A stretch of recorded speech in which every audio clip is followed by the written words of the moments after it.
मित्रांनो,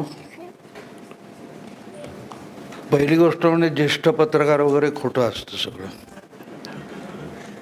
ज्येष्ठ हा शब्दच मला आवडत नाही स्वतःला.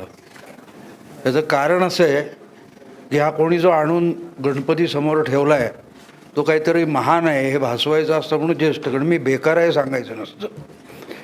कारण मी पत्रकारितेतून बाजूला होऊन आता 10-12 वर्ष झाली आहे. ब्लॉग लिहितो ते ठीक आहे, हौसेचा भाग असतो, पण तिथूनच मी सुरुवात करतो की ज्येष्ठ इथून कशी गफलत होते बघा. की मी तुम्हाला स्पष्ट आहे, मी बेकार आहे, कुठेही कुठलं पद नाही आहे हे सांगायचं ना म्हणून ज्येष्ठ विश्लेषक, ज्येष्ठ पत्रकार, ज्येष्ठ विचारवंत काही लावतात, अलीकडे ज्येष्ठ लावतात. मी तुम्हाला एक गंमत सांगतो. 95 साली ज्या निवडणुका झाल्या तोपर्यंत शरद पवार हे महाराष्ट्राचे मुख्यमंत्री होते. त्याच्यानंतर मग काही काळ ते विरोधी नेता होते विधान परिषदेमध्ये. त्याच्यानंतर 2004 पर्यंत पवारांचा उल्लेख ज्येष्ठ नेते असा व्हायचा. त्याच्यानंतर ते एकदम कृषी मंत्री झाले. मग मध्ये ज्येष्ठ होते म्हणजे काय, तर त्यांच्याकडे कुठलं महत्त्वाचं पद नव्हतं. पण आपण त्यांना इंट्रोड्यूस कसं करायचं म्हणून मग ज्येष्ठ लावा. तसा माझ्याही मागे ज्येष्ठ लावलाय म्हणजे प्रॅक्टिकली बेकार आहे सांगायचं नाही आहे. ही गल्लत सुरू होते. आणि मग जे ज्येष्ठ आपण रोज टी व्हीवर बघतो सगळे ज्येष्ठ मान्यवर असतात आणि इंट्रोड्यूस करतात, हे अमुक ज्येष्ठ आहेत, ते तमुक ज्येष्ठ आहे, ते मान्यवर आहेत.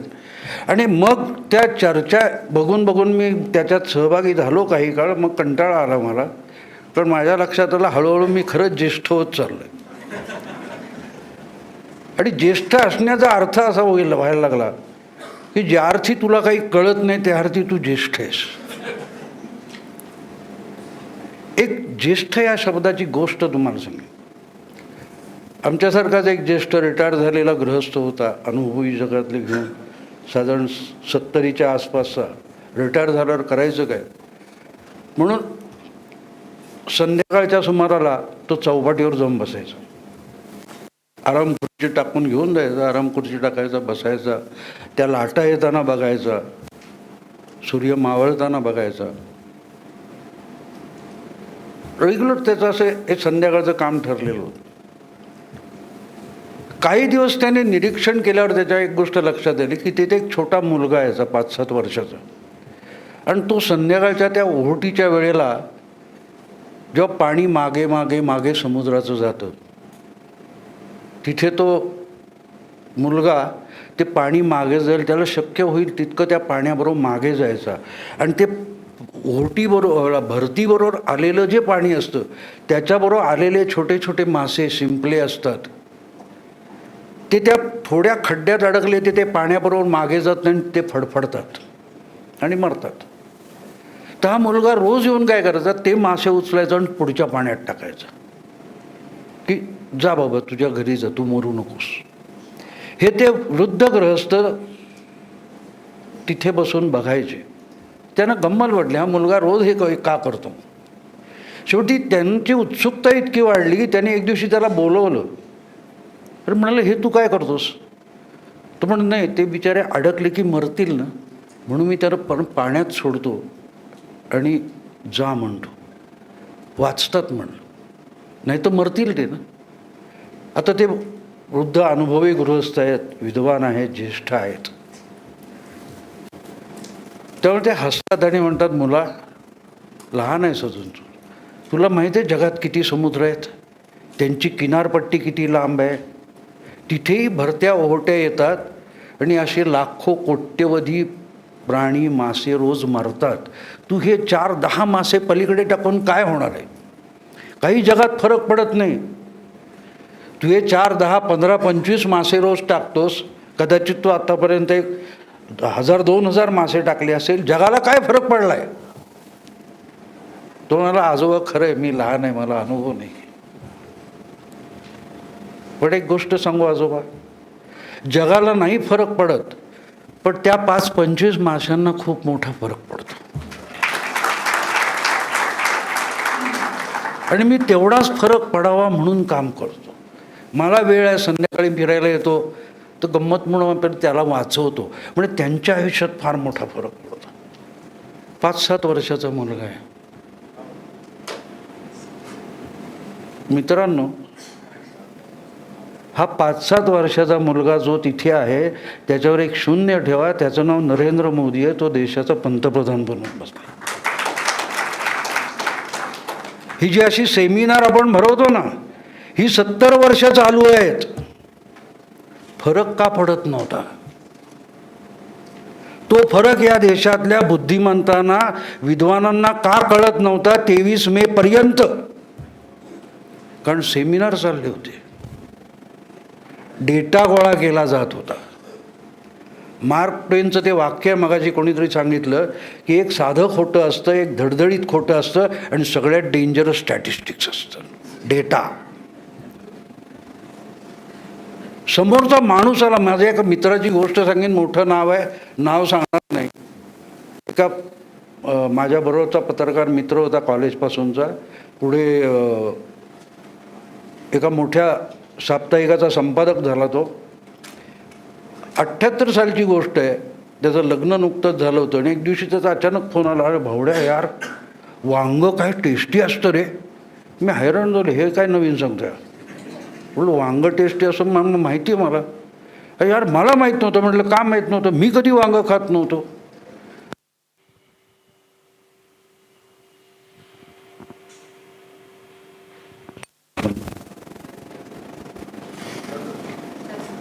हॅलो, हां. तो म्हणाला पुष्पाने डब्यातून पाठवलं आणि हैराण झालो. मी विचारलो, बायको भाजी कुठची आहे? तर ती म्हणाली वांग्याची. मी ओरडलो म्हणे तिच्यावर, वांग्याची? मला इतके दिवस का नाही माहिती होती? म्हटलं तुला का माहिती नव्हती? तो म्हणाला यार 29 वर्ष वय झालं, कधी वांगच खाल्लं नव्हतं. पण म्हटलं का? तर त्याची गोष्ट अशी आहे की त्याचे वडील लवकर वारले होते आणि 3 भावंडं होती. ती 3 भावंडं वाढवायची तर आईला काम करावं लागत होतं. त्यामुळे ती मुलं आजीकडे वाढली आणि आजी अधिक लाड करते. पण ती लाड इतके कौतुकाचे करते की त्यातून काही पूर्वग्रह तयार होतात. मग ती आजी सांगायची, पदू वांगं खात नाही. लहानपणापासून कुठेही पाहुण्यांकडे गेलं, घरी गेलं, पदू वांगं खात नाही. आणि पदूचा इगोवून बसला, आपण वांगं खात नाही. का खात नाही त्याला माहीत नव्हतं, पण पदूचा इगो, पदू वांगं खात नाही. आणि 29 वर्ष वांगं खाल्लं नाही आणि चुकून खाल्लं, त्याला आवडलं. म्हणतो यार काय 29 वर्ष गेली. मित्रांनो, ही कशी वर्ष जातात. पॉलिटिक्स जे चाललंय, आपण बोललो मागापासून, मी ऐकत होतो. खरं तर चुकीचा माणूस तुम्ही बोलवला आहे. पत्रकार कोणाचं कौतुक करत नाही त्याला पत्रकार म्हणतात, आणि मला तुम्ही बोलवलं आहे. पण मी खरंच काही वेळेला काही माणसं दमवतात आपल्याला. यांच्यावर टीका करायची वाट बघावी लागते. ही ज्या गमतीशीर गोष्टी मी सांगतो ह्या छोट्याशा आहेत, पण किती वेळ का कळलं नाही. 2000 मी पुस्तक लिहिलं. 19 सप्टेंबरला ठाण्याला माझा असाच कार्यक्रम होता. पत्रकार म्हणून माझी मुलाखत होती, राजकीय पत्रकारितेवर मुलाखत होती. आणि तिथे एका श्रोत्याने मला प्रश्न विचारला की 8-7 महिन्यांनी लोकसभा होणार आहे, तुमचा अंदाज काय? कारण त्याच्या आधी 2014ला देखील मोदी बहुमत मिळवतील. हे मी मोदी उमेदवार होण्याच्या आधी 10 महिने लिहिलेलं होतं. पुण्यनगरीमध्ये माझा कॉलम होता आणि त्याच्यात 2013च्या जानेवारी ते एप्रिलमध्ये मी 27 लेख लिहिले होते की भाजपला सत्तेत यायचं असेल त्यांनी मोदींना उमेदवार करावं, म्हणून मी 27 लेख लिहिले होते. त्याच्यावर मग राजकीय दडपण आणून तो माझा कॉलमच उलट तपासणीचा बंद करण्यात आला. हा भाग वेगळा.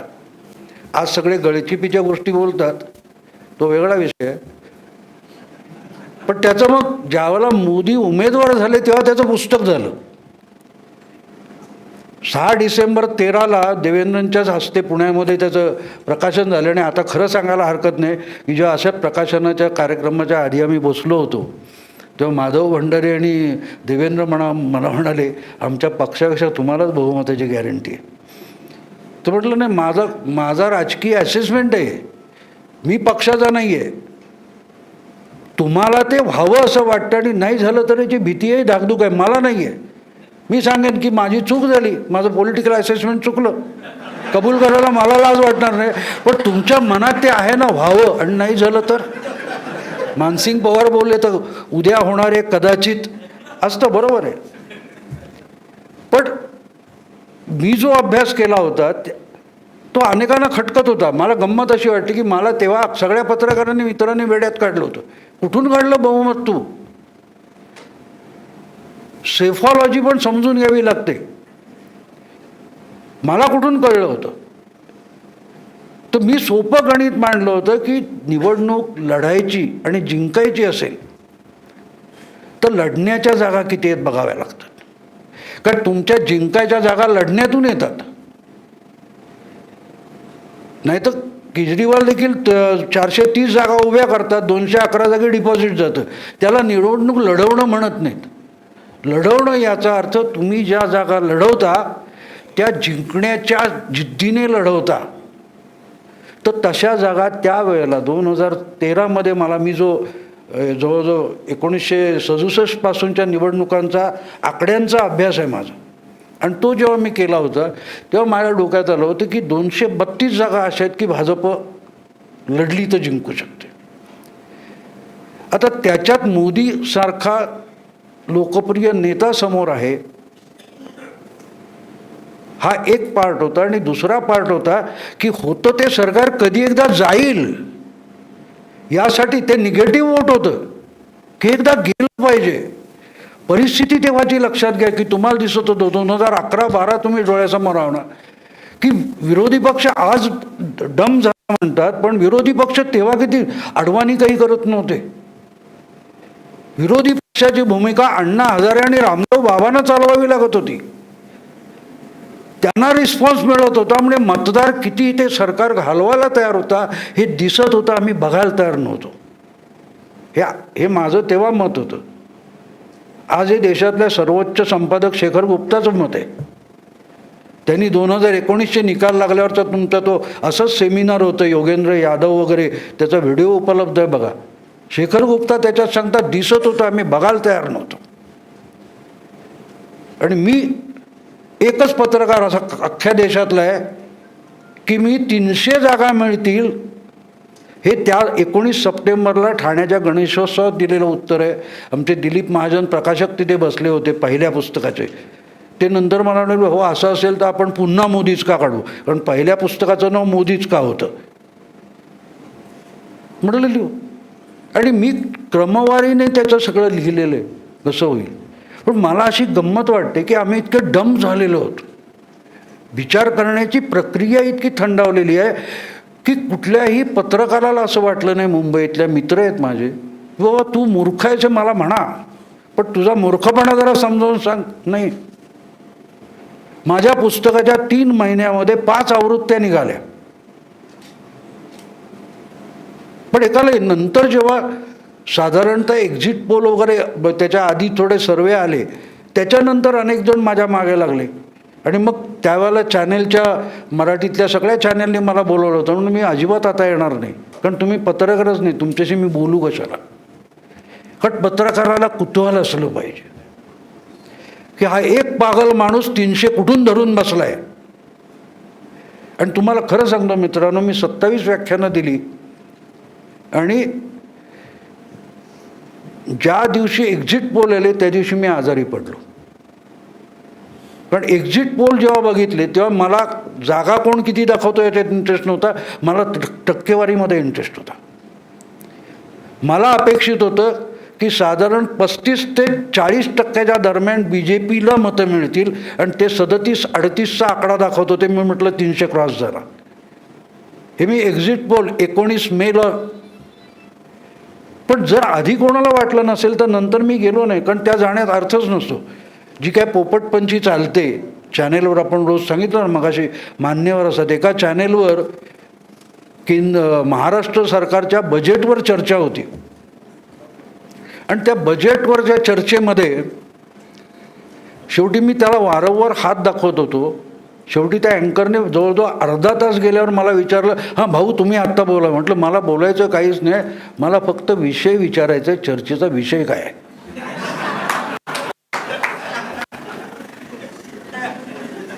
तुम्हाला कमाल आहे, तुम्हाला आधी फोन करून इन्व्हाइट केलं तेव्हा विषय सांगितले आहे. आज महाराष्ट्र विधानसभेत बजेट मांडले, त्याच्यावर चर्चा आहे. म्हटलं मग हरकत नाही, मला अधिक बोलायचंच नाही, माझ्या ज्ञानात आज भर पडली. तुम्हाला काय म्हटलं, रेल्वे खातं महाराष्ट्र सरकारकडे आलं हे पहिल्यांदा कळलं. कारण म्हटलं हे दोन्हीही काय ते दोन पक्षाचे प्रवक्ते भांडतायत, हे कुठल्या रेल्वेच्या फलाटावर कुठचे स्लायडिंग ब्रिज घातले की प्लॅटफॉर्म वाढवले, रेल्वे गाड्या मुंबईत कशा वाढवल्या ह्याच्यावर बोलत आहेत. म्हटलं हे महाराष्ट्र सरकारचं बजेट आहे की केंद्राचं आहे. ते विद्वानच होते अँकर, ते म्हणाले मी त्यांना थांबवणार होतो. म्हटलं त्याच्यात 40 मिनिटं निघून गेली, कधी थांबवणार. आणि मग त्यानं मी एक विनंती केली की म्हटलं निदान यापुढच्या चर्चेमध्ये हे जे दोन प्रवक्ते वेगळ्या पक्षाचे आहेत त्यांना बोलवू नका. तो तुम्हाला का नाही म्हटलं, एकाचं नाव अवधूत वाघ आहे, दुसऱ्याचं नाव वाघमारे. चर्चा संस्थेने शिकार सुरू. ही गंमत बघा ना, या अशा पद्धतीच्या चर्चा आपण रोज ऐकतो. आणि हे सगळे मान्यवर असतात. आणि त्यामुळे मग यांच्याकडून तुमच्या डोक्यात भर काय पडतं. आत्तापासून मगापासून मी जी काही चर्चा ऐकलं प्रत्येकाचा, मी तेवढा अभ्यासक नाहीये. पत्रकाराविषयी गैरसमज असतो, पत्रकार म्हणजे जॅक ऑफ ऑल आणि मास्टर ऑफ नन असतो. सगळ्यातलं थोडं येतो. तू किराणा मालाचा दुकानदार असतो, कुठे आत जातो काहीतरी करून देतो. पण मला एक पहिल्यापासून अशी सवय की मी प्रत्येक गोष्टीचा उलटा विचार करतो की असं आहे का. आपण जे 70 वर्ष गेली असं म्हणतो. फक्त राहुल गांधींनी एक योजना जाहीर केली होती की आम्ही गेम चेंजर योजना होती, अर्थात तेव्हा सगळ्यांच्या दृष्टीने 72,000 रुपये 5 कोटी कुटुंबांना दरवर्षी देणार. 12,000 रुपये काय ते 6,000 रुपये प्रत्येकाच्या खात्यात डायरेक्ट टाकणार. ही घोषणा केल्यानंतर एकाही पत्रकाराने तिथे बसलेल्या राहुल गांधीने एक प्रश्न विचारला, पत्रकार की बाबा रे तुझे ते 6,000 रुपये प्रत्येकाच्या खात्यात दर महिन्याला टाकणार, ते खातं कोणी काढलं? तुझ्या आजीने काढलं, दादीने काढलं, पप्पाने काढलं की मनमोहन चाचाने काढलं?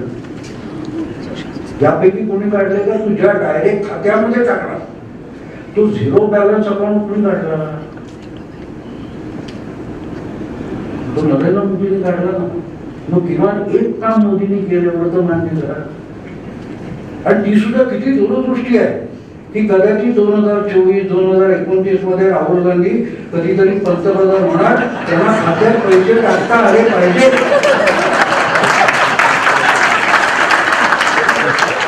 याला दूरदृष्टी म्हणतात. बाकी मोदींनी काही केलं नाही, पण राहुल गांधी त्यांनी दुर्दैव बघा मित्रांनो.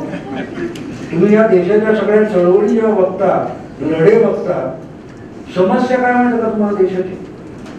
या देशाची सगळ्यात मोठी समस्या जी काय असेल तर वंचितांचे लढे लाभार्थी लढवतात.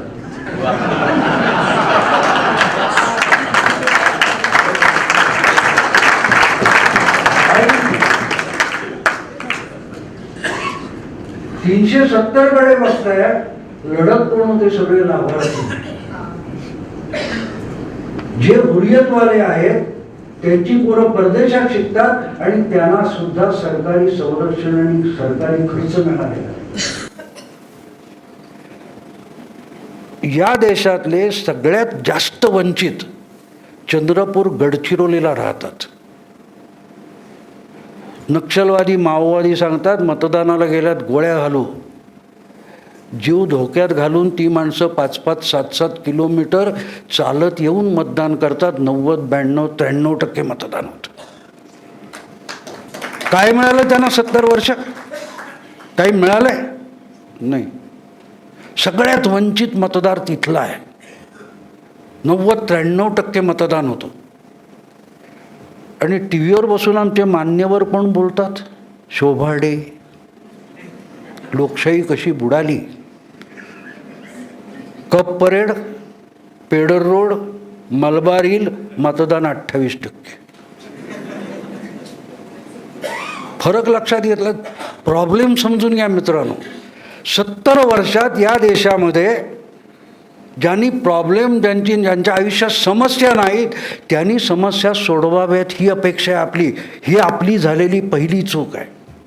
आणि मी आता परत सांगितलं तुम्हाला गमतीशीर की आपण आयुष्यभर ऐकत आलो. मला कथा, भाकडकथा खूप आवडतात, पुराणकथा खूप आवडतात. परिसाच्या स्पर्शाने भंगाराचं सोनं झालं, लोखंडाचं सोनं झालं, आपण ऐकतो. कुणी बघितलंय? पण माझा या गोष्टीवर विश्वास आहे, तुमचाही आहे, तुमचाही आहे.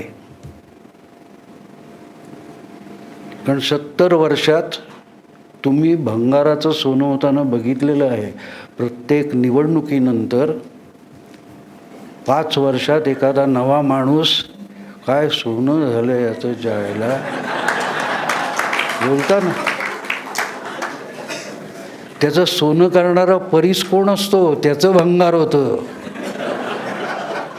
ही गोष्ट सांगतात आपल्याला तेव्हा अर्धवट सांगितली जाते की लोखंडाचं, परिसाच्या स्पर्शाने लोखंडाचं सोनं होतं, भंगाराचं सांगितलं जातं, पण परिसाचं काय होतं सांगितलं जात नाही. ह्या तक्रारी मी मगापासून ऐकत होतो, ह्या सगळ्या परिसांच्या होत्या. कारण त्यांनी कुठे स्पर्श करायचा हे विसरून चुकीच्या जागी स्पर्श केला. त्याचे परिणाम आपण भोगतो, कारण आपण परीस असतो. मत हा परिस्पर्श आहे मित्रांनो. आपण कुठे दिलं, आपण कोणाला मत देतो याचा विचार करतो. पहिल्यांदा हळूहळू लोक तो विचार करायला लागले. पहिल्यांदा मी सांगतो, हे सगळं झाल्यानंतर विनोदाची गोष्ट अशी आहे की मुंबईतल्या एका प्रतिष्ठित इंग्रजी दैनिकाने त्यांच्या संपादकीय स्टाफ समोर मला अभ्यासवर्ग घ्यायला बोलवला की 300 हा आकडा तो नंतर सगळ्यांच्या नरडीत अडकला. झाला ह्याने सर्वे घेत नाही, काही नाही, हा खुराड्यात बसून ब्लॉग लिहितो, याने 300 काढले कुठून. तर मी त्यांना स्पष्ट पहिल्यांदा सांगितलं की मित्रांनो, मी बोलीन खूप, समजावेन खूप, पण समजणं तुमच्या हातात आहे. ते माझ्या आवाक्यातली गोष्ट नाही. आणि कदाचित तुम्हाला समजणार नाही. मी कितीही समजावीन पण तुम्हाला समजणार नाही. का समजणार नाही? आमच्याकडे तुमच्यातले बरेच मुंबईत येऊन गेले असतील. दादर, डोंबिवली, कल्याण, ठाणा, तिथे ट्रेनमध्ये चढायचं म्हणजे काय संघर्ष असतो. LOC परवडली इतकं भयंकर असतं. तर एक विनोद मी ऐकला होता की डोंबिवलीला रात्री 10-11 नंतर 2 माणसं ट्रेनमध्ये चढली आणि एकमेकाला अशी खेटून चिकटून बसली. चिकटून, उभे चिकटून आहे तसे. तर डोंबिवलीहून गाडी सुटली, ती दिवा क्रॉस झालं, बुमरा क्रॉस झालं, तरी हे एकमेकाला खेटून. शेवटी आत बसलेला एक माणूस उठून आला, तुम्ही असे का उभे आहेत म्हणाले. तुम्ही म्हणे आम्ही डोंबिवलीला चढलो, डोंबिवलीला गर्दी असते ना.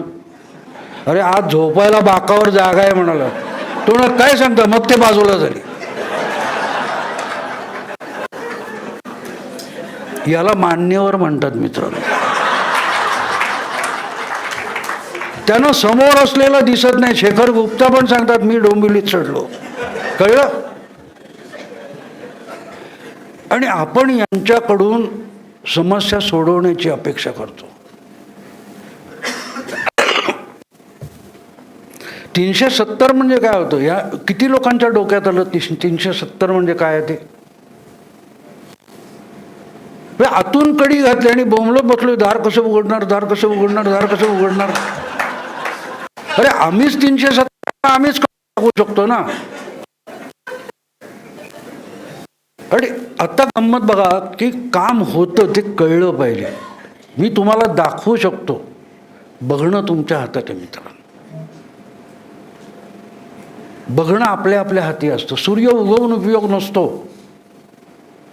डोळे उघडे असावे लागतात. आणि डोळे सुद्धा दगा देतात. आज जे आपण बघतो ना, मला सगळे म्हणतात की तुम्ही इतके जुने, मला काही पत्रकार ह्याच्यात व्याख्यानाला बोलवते तर मी सांगतो की ते अनेक पत्रकार तरुण नवी मुलं असतात, ती विचारतात तुम्ही एवढे जुने असून प्रतिगामी लेखन कसं करतात. म्हटलं मला पुरोगामी प्रतिगामी काही कळत नाही. म्हटलं तुमच्याकडून शिकतो. म्हटलं तुम्ही शिकवाल मला पुरोगामी काय प्रतिगामी. म्हटलं अरे आरसा पण सत्य दाखवत नाही. आरसा बघता तो आरसा उजव्याला डावं दाखवतो, डाव्याला उजवं दाखवतो. आज तेच झालेलं आहे. कोण डावा आहे तो कळत नाही, कोण उजवा आहे तो कळत नाही. इनफॅक्ट माझं एक व्याख्यान 4 तारीखला आहे, ते मी त्याला पुरोगामीच झालेत प्रतिगामी. आणि त्याचं उदाहरण मी तिथे दिलं की ट्रिपल तलाक घ्या मित्रांनो. ट्रिपल तलाक डिसेंबर 72 हमीद दलवाईने ट्रिपल तलाक विरुद्ध मोर्चा काढला. मी त्याच्यात होतो. हुसेन दलवाई होते, भालचंद्र मुणगेकर होते. मुस्लिम पर्सनल लॉ बोर्डाचं नागपूर महाराष्ट्र कॉलेजमध्ये असं सेमिनार होतं आणि त्याच्यावर आम्ही तो मोर्चा नेला होता. मग ते पोलिसांनी आम्हाला गडबड नको म्हणून ताब्यात घेतलं, नंतर सोडून दिलं वेगळं. आज सुद्धा मी ट्रिपल तलाकच्या विरुद्ध बाजूने उभा आहे. हुसेन दलवाई कुठे आहेत? भालचंद्र मुणगेकर कुठे आहेत?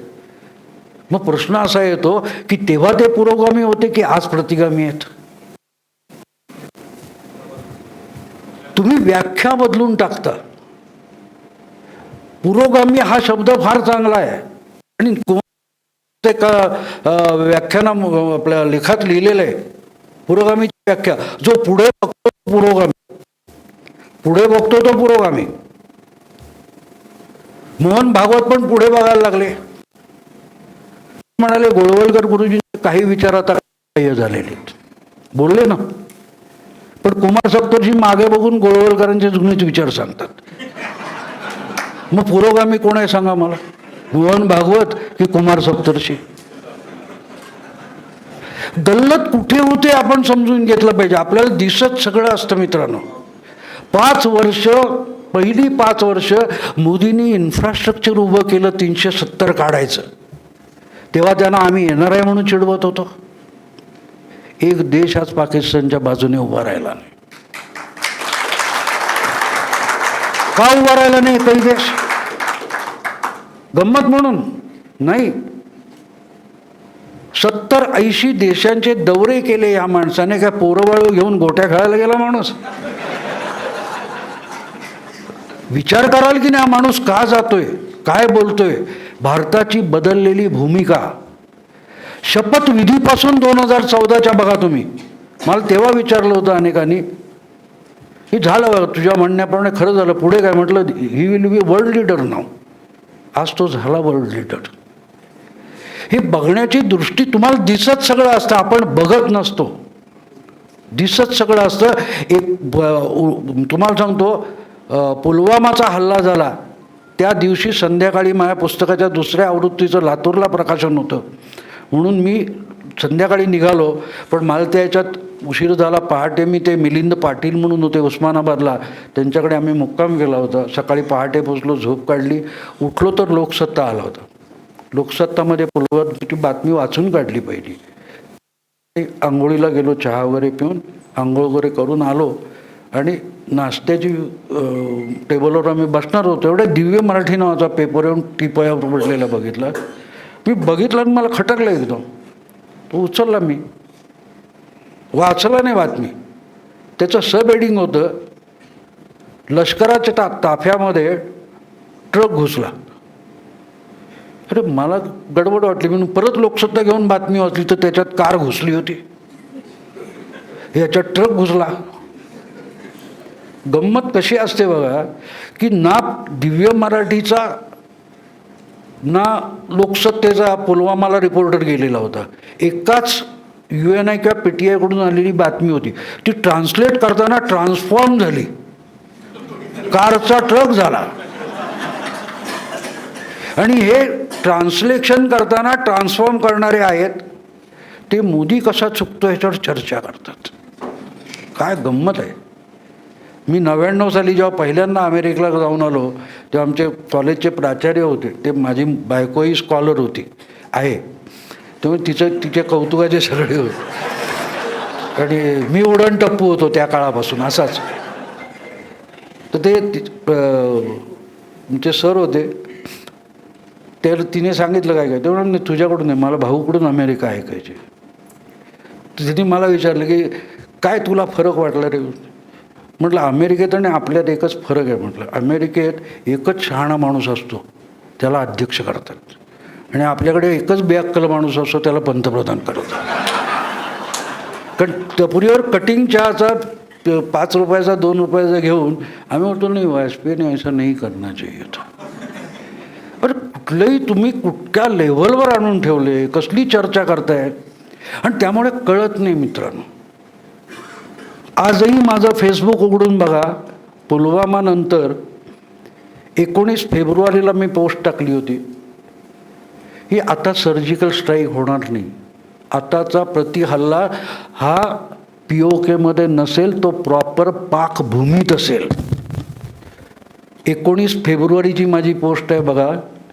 26 फेब्रुवारीला बालाकोटमध्ये एअर स्ट्राईक झाला. मला काय स्वप्न पडलं नाही, मी सामान्य पत्रकार आहे मित्रांनो, व्यापक कट वगैरे सांगणारा बुद्धिमंत नाही. हे बघता आलं पाहिजे, दिसतं. न दिसण्यासारखं काही नसतं, न दिसण्यासारखं काही नाही आहे. हे जर मला एक तुम्हाला गंमत सांगतो की 2 सरकारांमध्ये फरक आहे.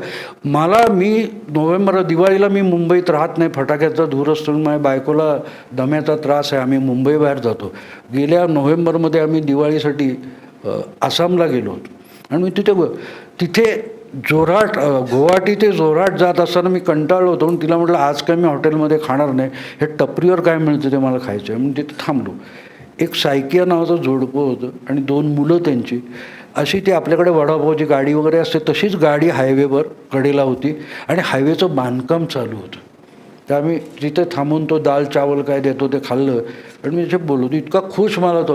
म्हणजे त्यांनी बोलताना मुंबईचा म्हटल्यावर पहिला प्रश्न, उधर भी मोदी आएगा वापस. मला गंमत वाटली, ह्याचा काय संबंध, मोदी आला आणि हा टपरीवर चालवतो. तो नाही, देखो एक ऐसा अच्छा काम हो रहा है, ये बड़ा रोड बनेगा तो हमारा बच्चे का हॉटेल हो जाएगा. ह्याला म्हटलं रस्त्याचं नाही, ह्याच्या हॉटेलचा काय संबंध आहे. मी त्याला डिवचत गेलो, तसं तो सांगत होता काय काय, की त्याने मला दाखवलं कसं बघा 6 लेनचा हायवे आहे, आधी गटर बांधून घेत आहेत. मग म्हटलं मोदी का 4 साल तो खत्म हो गया, कब होगा. तुम्हाला देखो साहब, इसके पहले इलेक्शन आएगा तो रोड बनता था, 6 महीने में ख़त्म, फिर अगला चुनाव. रोड चलता नहीं था. अच्छा काम स्लो होता है, हे त्याला कळतं मित्रांनो. अच्छा काम स्लो होत आहे. तरी मी त्याला डिवचल्यावर शेवटी त्याने मला सांगितलं, मला त्याच्यासमोर चिदंबरम पण बुटका वाटला. त्याला डिवचत गेलो शेवटी तो म्हणाला, एक आदमी कर रहा है अच्छा काम, करने दो उसको. म्हटलं क्या किया. त्याने मला 2 सरकारांमधला फरक समजावला. तुम्हाला ये जमीन है ना, ये तो मोदी पैदा नहीं किया, ये पहले से है. डांबर मिलता है अपने देश में, सीमेंट मिलता है, तो पहला गवर्नमेंट क्यों नहीं बनाया था. किती बेसिक फरक सांगतो माणूस बघा, एक सामान्य टपरीवाला. आणि त्याला बघायचंय आणि बुद्धिमंत असतात त्यांना बघायचंच नसतं. हे शेखर गुप्ताने स्वतः सांगितलं. आम्हाला दिसत होतो, आम्ही गावोगाव UPच्या फिरत होतो, आणि ते गॅस मिळाला का, तो का नाही मिळाला, तुला कोणाला मिळाला का, आम्ही डोकावून बघायचो, आणि दिसत होतं, आम्ही बघत नव्हतो. मुद्दा तिथे असतो मित्रांनो. तेव्हा सबका साथ, सबका विकास, सबका विश्वास. तो विश्वास तुम्हाला ठेवायचाच नाही आहे तर उपयोग काय. सबका विश्वास कधी येणार. म्हणजे तुम्ही मला सांगा, एक तुम्ही बसले तिथे सगळे पालक आहात किंवा त्या वयाचे आहात, ज्या शाळेत रोज सगळीच पोरं नापास केली जातात त्याच्यात पोर घालाल का हो तुम्ही. पण जे संपादक रोज उठून मोदी कसा चुकला एवढंच लिहितात, त्यांना मोदी दाद कशाला लिहिल. मला एका ज्येष्ठ पत्रकाराने, आमच्या सहकार्याने जुने विचारलं की मोदी असाच दादागिरी करत जाईल का रे. म्हणजे सगळ्यांनी घाबरून राहायचं. म्हटलं कशाला घाबरायचं, मी नाही घाबरत, तुम्ही कशाला घाबरता. नाही पण मोदी कधीच घाबरणार नाही. म्हटलं घाबरेल. म्हटलं एक मार्ग आहे मोदींना घाबरवायचा. बरोबर काय म्हणजे बरखाद आहेत, राजदीप सरदेसाई, कुमार केतकर आहेत, त्यांनी रोजच्या रोज धो धो मोदीचं कौतुक सुरू करावं, ज्याला झोप लागणार नाही म्हणून. पण आज तरी मोदींसाठी एक सोपी मोजपट्टी आहे की हे लोक शिव्या घालतायत म्हणजे बरोबर काम करतोय. ज्या दिवशी तुम्ही चुकून चांगलं म्हणाल त्या दिवशी मोदी गडबडतील. आणि कसं अंधत्व येतं बघा. मोदींनी त्या अक्षय कुमारला दिलेल्या मुलाखतीत ममताविषयी चांगलं सांगितलं कि ते ठीक है मैं राजकारण, लेकिन वो अभी भी मुझे मिठाई भेजती है, 2 खुद परचेस करके कुर्ता भेजती है. आता मोदी बोलला मग चूक आहे ना. मग ममता म्हणाली काय म्हणाला, असं म्हणाला, पुढच्या वेळेला त्याला लाडूत माती घालून पाठवेल. ती स्वतःच आपण कसे नालायक होते सिद्ध करायला निघाली. कशी परिस्थिती असते बघा, किती डोळे झाकले जातात. अरे त्यांनी तुझं कौतुक केलंय, तू कशाला बोलते त्याविषयी. पण तो बोललाय ना. एक गमतीशीर विनोद त्याच्यासाठी सांगेन. एक साऊथ इंडियन होता आणि तो ट्रेनने चालला होता. ते मोठे बोजे घेऊन आला, त्याला ते वर चढवता येणार. एक शीख सरदारजी बसला होता. तो म्हणाला क्या यार, हट, इडली डोसा खाने से का होता, पराठा खा, ताकद आती आहे. तो उठतो, त्याच्या बॅगावर टाकतो. वा बरोबर. मग याला काहीतरी काढायचं, हट म्हणतो, तुला उचलणार का म्हणतो, इडली डोसा खाते. सारखी त्याची हिटळणी करत असतो. जो शेवटी साऊथ इंडियन चिडतो, त्याला म्हणायचं तर साला फारच चालेल आहे ना बाबा, तुला ताकद आहे, मला नाही, किती वेळ बोलशील. शेवटी ह्याला काहीतरी धडा शिकवला पाहिजे म्हणून तो मध्येच उठतो ट्रेनमध्ये आणि ती साखळी खेचायचा प्रयत्न करतो. म्हणजे खेचत नाही, नुसतं दाखवतो. तो हट जा म्हणतो, इडली डोसा खाता है उसमें क्या होगा, हट जाओ. ओढतो साखळी, गाडी थांबते. तो टीटी येतो, किसने खिंचा था म्हणतो. तो म्हणा हे काय खिचेगा, ये तो इडली डोसा खाता है.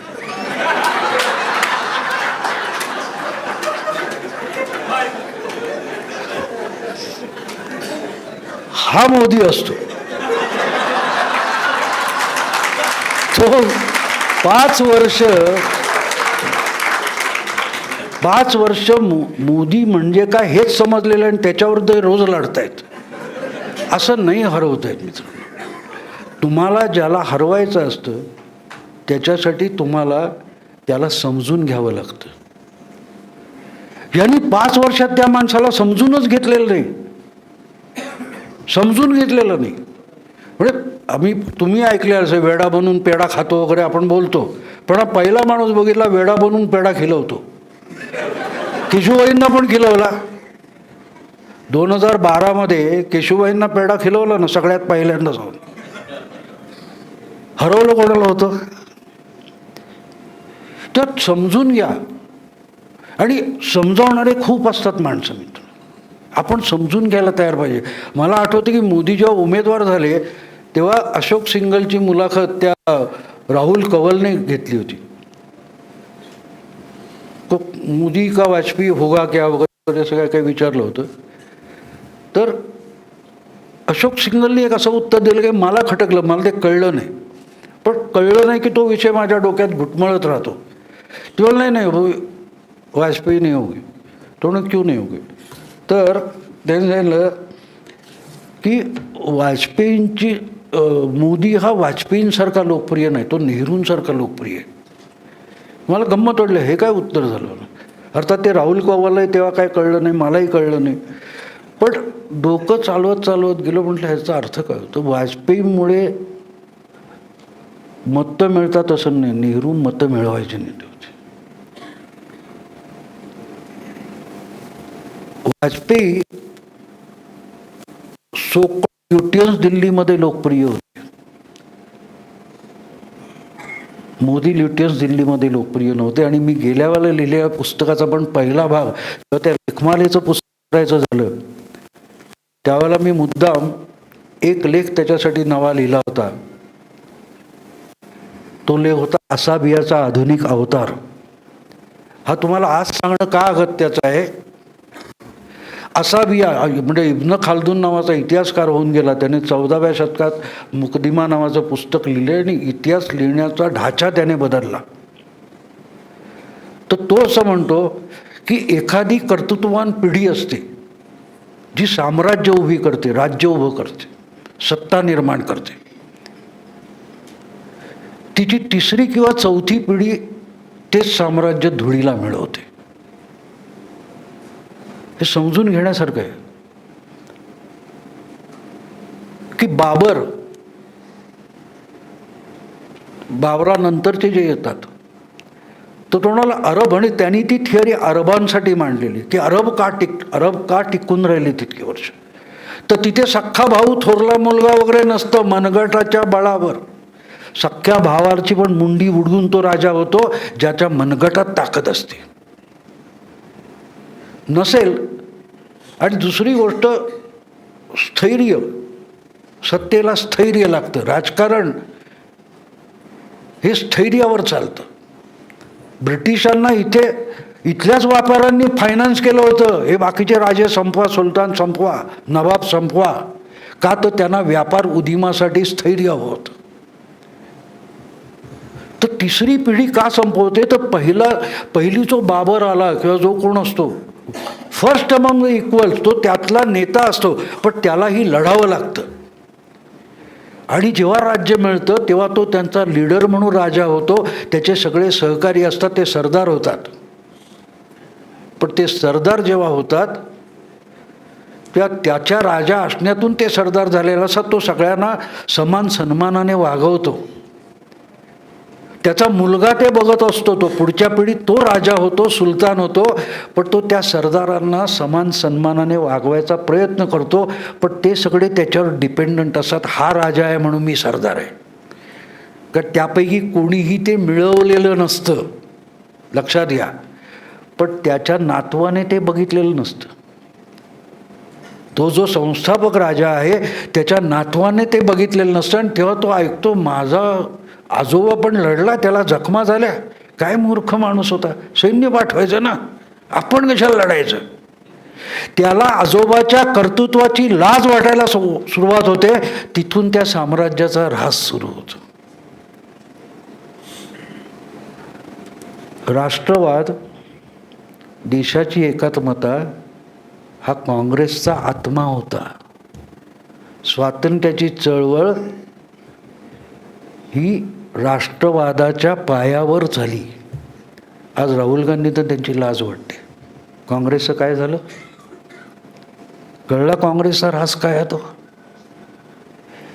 की आपला आजोबा, आपला पणजोबा हा स्वातंत्र्य आणि राष्ट्रवादासाठी तुरुंगात गेला. त्या राष्ट्रवादाची राहुल गांधी टिंगल करतायत, काँग्रेस टिंगल करते. कशी काँग्रेस सर्वाइव्ह होईल? हा असावियाचा आधुनिक अवतार असतो. आणि मग तुम्हाला कळेल की चौथ्या पिढीतला काँग्रेसचा अध्यक्ष आपल्या सहकाऱ्यांना कसं वागवतो. मनमोहन सिंग देशाचे पंतप्रधान होते आणि त्यांनी काढलेला अध्यादेश पत्रकार परिषदेत फाडून टाकणं, याचा अर्थ असाविया कळतोय तुम्हाला? यातून जेव्हा बाहेर पडायचं असतं तेव्हा तो सांगतो की एक जी सत्ता असते तिच्या भोवती एक वर्तुळ असतं. आत बसलेले ल्युटियन्स दिल्ली असतात, ते बाहेरच्यांना आत येऊ देत नाहीत. आणि बाहेरचे लोक आत घुसायला बघतच असतात. त्या परिघावर धडका देत असतात. They are outsiders. आणि ते बदलायचं असेल तर एक बाहेरचा माणूस लागतो. मोदी हा बाहेरचा माणूस होता. आणि मोदी जसा बाहेरचा माणूस होता तसंच लक्षात घ्या, देवेंद्र हा महाराष्ट्रातला बाहेरचा माणूस होता. तुम्हाला जो बदल दिसतोय ह्याचं कारण त्याच ढाच्यात चालत आलेली सत्ता आणि प्रशासन बदलायचं, तर त्या ढाच्या बाहेरचा माणूस, त्या परिघा बाहेरचा माणूस आवश्यक होता, ज्याला ॲडमिनिस्ट्रेशनचा महापौरच्या पलीकडे कसलाही अनुभव नव्हता. युतीचं सरकार होतं तेव्हा सुद्धा आमदारसुद्धा देवेंद्र फडणवीस नव्हते. तेव्हा ती जी सेट झालेली व्यवस्था आहे ती इमारत पाडल्याशिवाय तिथे रिडेव्हलपमेंट होत नाही. ही जी तुम्ही रिडेव्हलपमेंट बघताय ती रिडेव्हलपमेंट कुठून सुरू झाली, तर त्या बदलातून सुरू झाली. मला वाटतं मी फार बोललो आहे, आधीच आपला कार्यक्रम लांबला आहे, पण मी थोडा एक 10 मिनटं आणखीन घेईन. की समस्येवर उत्तर शोधायचं असेल तर तो ढाचा का मोडावा लागतो. आजपासून 10 वर्ष तुम्ही मागे जाल तर सगळे पुण्यामध्ये सगळे तोंडाला फडकी लावून फिरत होते. स्वाईन फ्लू आला होता, सगळे तोंडाला फडकी लावून फिरत होते, आपल्याला बाधा होऊ नये, आपल्याला बाधा होऊ नये. आणि या देशातला पहिला स्वाईन फ्लूचा बळी हा पुण्यातला आहे. त्या मुलीचं नाव होतं रिदा शेख. काही गरीब वगैरे मुलगी नव्हती, चांगली खूप सुखवस्त कुटुंबातली होती आणि रुबी हॉस्पिटल हे अत्यंत महागड्या हॉस्पिटलमध्ये तिची ट्रीटमेंट झाली. ताबडतोब घरच्यांनी आणलं होतं. तिची प्रकृती बिघडत चालली होती, तरीही तिला ते डॉक्टर्स वाचवू शकले नाहीत. याचं कारण असं होतं की तिला झाला होता स्वाईन फ्लू आणि ट्रीटमेंट न्यूमोनियाची चालू होती.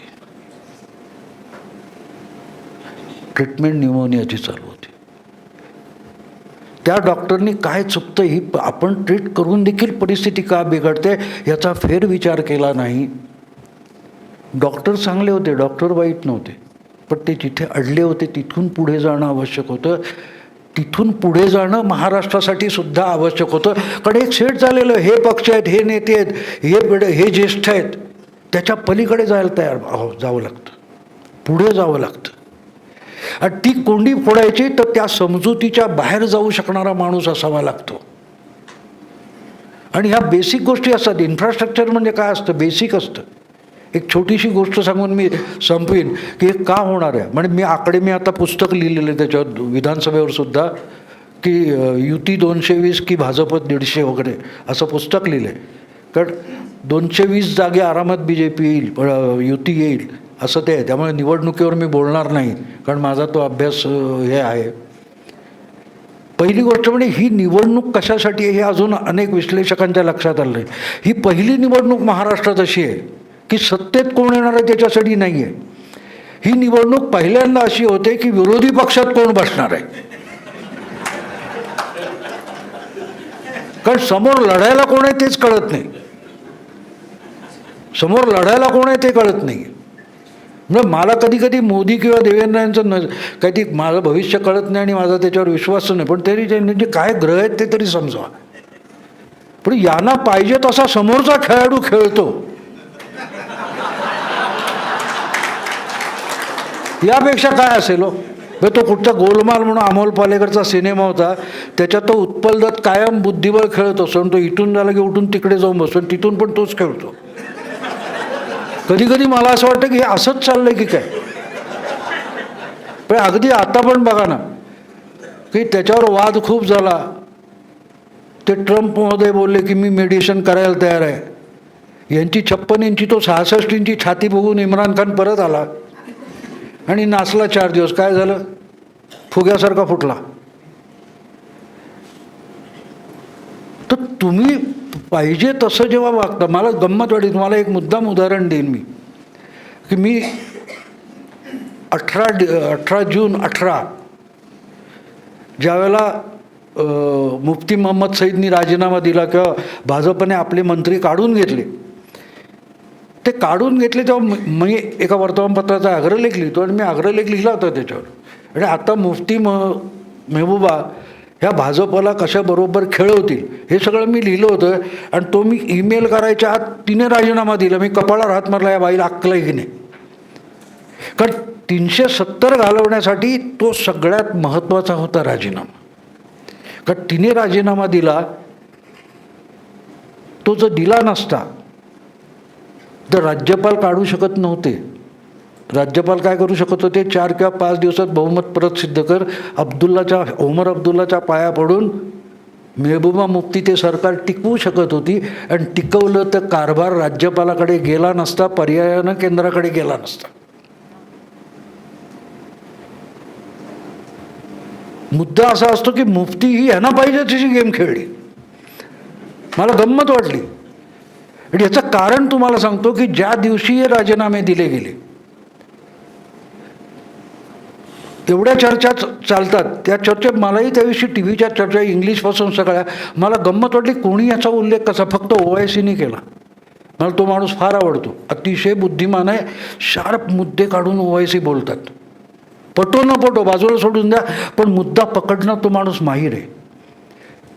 त्यांनी तेव्हा हा प्रश्न विचारला होता की अमित शहा घाई गर्दीने बंगालचा दौरा सोडून दिल्लीत आले आणि दिल्लीत सुरक्षा सल्लागार अजित डोवल त्यांना भेटले, त्यांची 1 तास चर्चा झाली. त्याच्यानंतर डोवाल गेले आणि पुढच्या 1 तासात काश्मीरचे सगळे भाजपचे मंत्री अमित शहांच्या घरी आले. तिथून ते 1-1.5 तासाने उठले, श्रीनगरला गेले, राजीनामा दिला. म्हणजे अजित डोभालच्या सल्ल्याने ते सरकार मागे घेण्यात आलं होतं. पण त्याच्यातली सगळ्यात मोठा खटका कुठे होता, कडी कुठची होती, ती मेहबूबांच्या हाती होती. की तरीही त्यांनी राजीनामा दिला नसता तर नॅशनल कॉन्फरन्सच्या सपोर्टने ते सरकार चालवू शकले असते. तर तुम्हाला आज 270साठी जी पार्श्वभूमी लागते ती झाली नसती.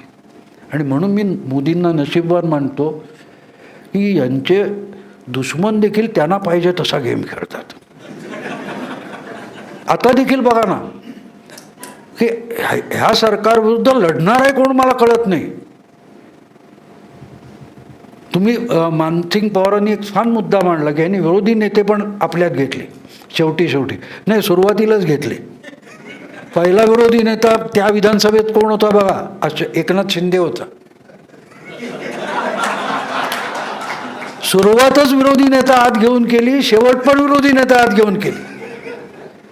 आणि म्हणून मित्रांनो जास्त बोलत नाही मी. बोलायला विजयाताईंना माहिती आहे मी गप्पिष्ट माणूस आहे. मी स्वतः मात्र देवेंद्र मुख्यमंत्री झाले तेव्हा त्यांच्याविरुद्ध लिहिलेलं आहे. मला ते आवडलं नव्हतं. कारण अर्थात काय असतं की तरुण नेता होता.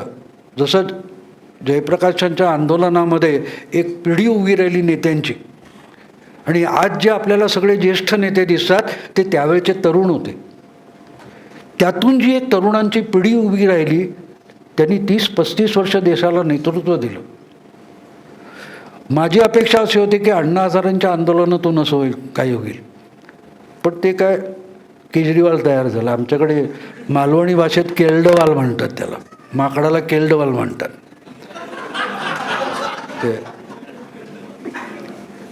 तर मला म्हणून आवडलं की हा तरुण नेता आहे, हा पुढची 30 वर्ष नेतृत्व देऊ शकत होता. तुम्ही त्याला एक तर अल्पमताचं सरकार टाकलं, त्याच्यात शिवसेनेला विरोधात करून घेतलीत, पण सगळ्या बाजूने अडचणीत टाकले. समोर मुरब्बी शरद पवार बसलेले आहेत. सोपं नव्हतं. त्यामुळे त्याचा बळी दिला असं माझं मत होतं आणि मी लिहिलेलं आहे तेव्हा देखील. आणि परवा एका ठिकाणी CM आणि मी एका स्टेजवर असताना पण मी बोललो आज मी यांचं कौतुक करीन, पण तेव्हा मी यांचा विरोध केलेला आहे. मी स्पष्टपणे तेव्हाही सांगितलं. पण मग माझ्या जसं मला सवय असते की मी विचार करत जातो की माणूस असा का बोलला, कशाला बोलला. मग माझ्या लक्षात एक आलं की ही मोदी शहांची स्टाईल आहे, पर्टिक्युलर मोदींची स्टाईल आहे की तुझ्यात पोटेन्शियल असेल तो उचलून पाण्यात टाकला, आता पोह नाही तर बुडून मर. आणि ही खोटी गोष्ट नाही. माझी मुलगी लहान असताना ज्या पेडियाट्रिशियनकडे जायचो, लोहे म्हणून होते, तर अतिशय हुशार आणि बुद्धिमान आणि अनुभवी माणूस होता तो. तर त्यांनी त्यांच्या आयुष्यातला एक किस्सा सांगितला. ते म्हणाले माझ्या मुलाला, त्यांना जो मुलगा झाला होता त्याला 3ऱ्या दिवशी पोहायला लावले, जन्माच्या 3ऱ्या दिवशी. तर म्हणे माझी आई भडकली होती, त्यांची आई. अरे म्हणे तू जन्म देत नाहीस, मी आई आहे, मला कळतं. तर त्याने आईला उत्तर दिलं की तू 2च मुलांना, मी आणि माझ्या भावाला जन्म दिलास, मी रोज 12 मुलांना जन्म देतो हा यांच्या मदतीने. त्यामुळे मला कळतं की पाण्यात टाकलं तर मूल 3ऱ्या दिवशी पण पोहू शकतं, हे त्या माणसाने सिद्ध केलं होतं. आणि ती मला मोदींची स्टाईल वाटते. आज तुम्ही ज्या देवेंद्रांचं कौतुक करताय ती पहिल्या दिवशी परिस्थिती नव्हती, लक्षात घ्या, नव्हती. पण तो संयम राखायचा ती कुवत ह्या माणसाकडे आलेलं. गेल्या वर्षी बघा ना तुम्ही, मराठा आरक्षणाचा विषय होता, आषाढी एकादशीला ते गेले नाहीत, मराठा संघटनांनी विरोध केला. तर यावर्षी त्याच मराठा संघटनाला या आम्ही तुमच्या स्वागताला उभे आहोत. तो जो संयम असतो की नाही सत्ता आहे तर मी तुम्हाला आरपार करून जाईन. नाही, ही जी राजकारण जी आहे, सत्तेचं राजकारण असतं, हे 2 रुळांवर चालतं. 2 रुळांवर चालतं. एक म्हणजे वैचारिक आणि दुसरं म्हणजे व्यवहार. यातली जी लवचिकता असते त्यातलं समांतर पण संपलं नाही पाहिजे आणि ते जवळ पण नाही आले पाहिजेत, तर त्या ट्रॅकवरून गाडी जाऊ शकते. ते जवळ आले तरी गाडी घसरेल, ते दूर गेले तरी गाडी घसरेल. या माणसाला ते 2 रोड तुम्ही म्हणालात म्हणजे की यांना साध्य का झालं, साध्य का झालं या माणसाला? हे फक्त शरद पवार अल्पमताचं सरकार चालवू शकलेले आहेत आणि आज शरद पवार त्यांच्या विरोधात आहेत, तरी या माणसाने चालवून दाखवलं. ह्याचं कारण त्या माणसाला ते रूळ कायम तितक्या समांतर ठेवून चालवता आले, समांतर ठेवून चालवता आले. आणि म्हणून शेवटच्या क्षणी जेव्हा युती झाली, युती होणार नाही गृहीत होतं, तर त्याच्यात ती युती होण्या इतकी लवचिकता त्यांनी ठेवली होती की प्रसंगी शिवसेनेवर टीका केली, पण ती दुखावली जाणार नाही इतकीच टीका केली. ह्या ज्या मर्यादा त्यांना सांभाळता येतात, यातून हा एक तरुण तयार झाला. आणि म्हणून 3 वर्षापूर्वी त्यांच्यावर किस्त्रीमने एक विशेषांक केला होता त्यांच्या वाढदिवशी देवेंद्रच्या, आणि त्याच्यात मी एक प्रदीर्घ लेख लिहिला होता सगळ्या राजकारणाचा आढावा घेणारा. आणि त्याच्या प्रकाशनाला मी आणि उज्ज्वल निकम होतो, मलाही वक्ता म्हणून बोलवलं होतं. तेव्हा जे एक मी विधान केलं तेच विधान सांगून मी माझं व्याख्यान संपवीन. मी तेव्हा म्हणालो होतो की आजपर्यंत आम्ही मराठीत असं ऐकत आलो की वासरात लंगडी गाय शहाणी, पण हे जे वासरू आहे हे सगळ्या गायींमध्येच होतं, पण लांगड्या गाईत वासरू शहाणं निघालेलं पहिलं बघितलं. कारण वय बघा, देवेंद्र आणि त्यांच्या भोवतालचे सगळे बसलेले विधानसभेतले नेते बघा, मग तुम्हाला कळेल हे वासरू होतं. पहिल्यांदा उलटं झालं की लंगड्या गाईत वासरू शहाणं निघालं. आता त्याची गाय होईपर्यंत आपण प्रतीक्षा करू. जय हिंद, जय महाराष्ट्र.